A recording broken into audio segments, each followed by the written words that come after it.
គាត់កំពុងតែមានទំនាក់ទំនងស្នេហាផ្អែមល្ហែមជាមួយអ្នកស្មានមិនដល់ថាអតីតសង្សារស្រាប់តែលេចមុខមកសុំត្រូវគ្នាវិញតាមពិតទៅកៅផឹងគិតថាពួកគេមិនបានបែកគ្នានោះទេគ្រាន់តែជាការឆ្លោះប្រកែកគ្នាដូចរាល់ដងកន្លងមកប៉ុណ្ណោះឆ្លៀតពេលត្រឡប់ទៅផ្ទះជួបឪពុកម្ដាយដើម្បីពិភាក្សាការងារគាត់ក៏ឆ្លៀតមកលួងលោមសង្សារនៅទីនេះឲ្យបានល្អ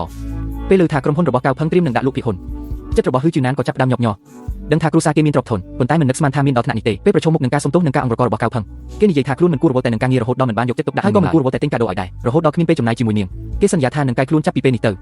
ហ៊ឺជីណានមានអារម្មណ៍ច្របូកច្របល់ក្នុងចិត្តប្រសិនបើគ្មានវត្តមានរបស់ឈូអ៊ីផឹង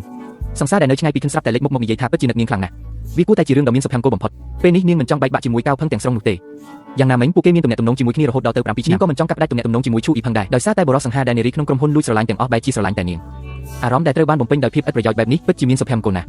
នៅពេលដែលនាងកំពុងតែវង្វេងវង្វាន់រកទីដែលមិនឃើញឈូអ៊ីផឹងបានផ្ញើសារមកសួរថាតើយប់នេះចង់ញ៉ាំអ្វីនាងបង្ខំចិត្តកុហកថាជារាត្រីនេះត្រូវត្រឡប់ទៅផ្ទះប៉ាម៉ាក់នាងវិញម្ខាងទៀតនាងព្យាយាមគ្រប់មធ្យោបាយដើម្បីបញ្ចុះបញ្ចូលឲ្យកៅផឹងឆាប់ត្រឡប់ទៅវិញប៉ុន្តែគាត់បានសម្រេចចិត្តរួចទៅហើយថាយប់នេះនឹងស្នាក់នៅផ្ទះរបស់ហ៊ឺជីណានគេងលើសាឡុងឬគេងលើឥដ្ឋក៏បានដែររងចាំពេលឈូអ៊ីផឹងចេញពីធ្វើការមកដល់ផ្ទះវិញហើយសម្លេងចេញពីបន្ទប់របស់ហ៊ឺជីណានក៏រត់ទៅពិនិត្យមើលនៅត្រង់រៀនហាពិតជាមានមនុស្សនៅក្នុងនោះមែនគាត់បានផ្ញើសារទៅម្ដងទៀតសួរថាពិតជាត្រឡប់មកវិញហើយមែនទេហ៊ឺជីណាននៅតែបន្តកុហកថាពីថ្ងៃនេះនឹងស្នាក់នៅផ្ទះប៉ាម៉ាក់រឿងនេះធ្វើឲ្យឈូអ៊ីផឹងមានអារម្មណ៍ថាដូចជាមានគ្រោះអាសន្នចូលមកស្រីអ្នកមានដែលទើបតែតាមចែកចង់បាននឹងរត់ចោលគាត់មែនឬគាត់ខណៈពេលកំពុងញ៉ាំទំពាំងជូរពីស្រុកកំណើតរំលឹកខ្លួនឯងពីថ្ងៃដែលលំបាកកន្លងមកមួយជំហានទៀតមើលវីដេអូបង្រៀនពីរបៀបស្នេហាជំរុញចិត្តឲ្យខ្លួនឯងដើរទៅមុខ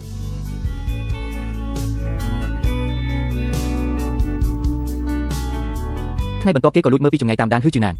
តាមពីក្រោយពួកគេរហូតដល់ផ្សារទំនើបថែមទាំងផ្ញើសារទៅហ៊ឺជីណានទៀតផងថាឃើញនាងនៅជាមួយប្រុសផ្សេងគេស្ទើរតែឈួតទៅហើយពេលត្រូវសង្សារបច្ចុប្បន្នចាប់បានហ៊ឺជីណានមានការភ្ញាក់ផ្អើលយ៉ាងខ្លាំងជាពិសេសពេលដែលគេនៅតែបន្តសារភាពថាស្រឡាញ់និងនឹកនាងមិនឈប់ធ្វើឲ្យហ៊ឺជីណានលែងមានអារម្មណ៍ចង់តបជាមួយកៅផឹងទៀតហើយនាងក៏រកលេខដោះសារដើម្បីឲ្យគេទៅផ្ទះឪពុកម្ដាយនាងហើយនាងក៏ប្រញាប់ទៅជួបឈូអ៊ីផឹងភ្លាមនាងក៏ដឹងដែរថាទង្វើបែបនេះវាពិតជាមិនល្អនិងអសីលធម៌ណាស់ប៉ុន្តែអារម្មណ៍ដែលត្រូវបានបរិសុទ្ធពីអ្នកយកចិត្តទុកដាក់ខ្លាំងបែបនេះវាពិតជាអស្ចារ្យខ្លាំងណាស់ពិតមែនហើយពេលនាងទៅតែដល់ផ្ទះមិនទាន់បានអង្គុយផងឈូអ៊ីផឹងក៏មកអនុវត្តលទ្ធផលនៃការរៀនសូត្ររបស់គេភ្លាម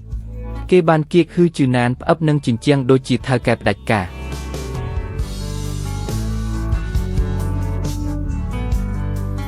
ការលបួងតាមបែបគៀបផ្អឹបជញ្ជាំងដែលពោពេញដោយភាពតាក់ទាញនេះហ៊ឺជីណានមិនអាចទប់ចិត្តបានឡើយបន្ទាប់ពីមានទំនាក់ទំនងស្និទ្ធស្នាលគ្នាបានតាមវិធីក្នុងវីដេអូដើម្បីសុំហ៊ឺជីណានរៀបការខ្ញុំគិតរឿងនេះយូរមកហើយ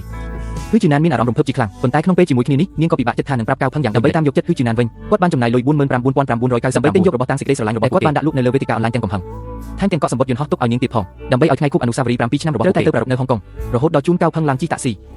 នាងក៏នៅតែមិនបាននិយាយរឿងដែល